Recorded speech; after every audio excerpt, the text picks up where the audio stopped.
as an international affairs expert. Now we move on to our next news.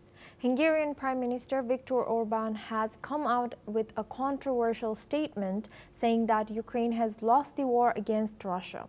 And so has Europe, but claimed that no one has the courage to admit or draw the necessary conclusions. His comments come amid reports that the European Union is considering a €100 billion fund to support Ukraine's government through a mix of grants and low-interest loans. The proposal is expected to be voted on later this month and could take effect from 2028 under the EU's next 7-year budget. Hungary, however, has voiced strong opposition to the proposal. Orbán criticized the EU for spending large sums on what he described as an unwinnable war, arguing that the money should be redirected to diplomatic efforts for peace. He accused EU leaders of allowing pro-war factions to shape Europe's economic and military policy, a direction he said has backfired. Orbán called on Europe to recognize its strategic error and shift its approach. He also emphasized that military power will not decide the outcome, saying that only diplomacy can bring an end to the conflict. He also warned that the EU has already given substantial financial support to Ukraine, and pouring more money into this conflict without a rational path to victory based on military and political logic is irresponsible. Now we're joined by Thomas Porteous. He's an anchor and correspondent at NewsX World. Thomas, what more can you tell us about Orbán's claims and about EU stance on Russia?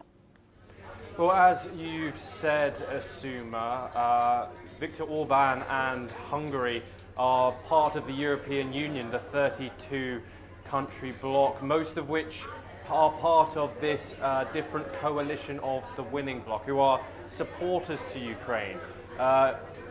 Orbán, however, a member of the far-right Fidesz party, which has gained support in recent years, this includes other far-right parties across Europe, have been advocates against sending aid to Ukraine, haven't necessarily aligned themselves with the Russian president and his actions. However, they are very much against continuing this financial support. They think that this war is over and that they some should say, appease Putin in certain ways. However, Orbán will continue to receive opposition from that of Macron, from that of Keir Starmer, Giorgia Meloni, who is also a right-wing leader in Europe, but is part of that coalition of the willing and does serve Ukraine's interests in that regard. However, these comments are unsurprising from Viktor Orbán. He has also voiced concerns about Ukraine's admission into that 32-member bloc of the European Union. And so these comments are not surprising, although we have to stress that he has not directly aligned with Putin's actions. But yes, we will continue to bring you all of Viktor Orbán's comments going forward. Thank you, Thomas, for sharing that insight. You will stay with us. Now we move on to our next news. Russian Foreign Minister Sergei Lavrov has thanked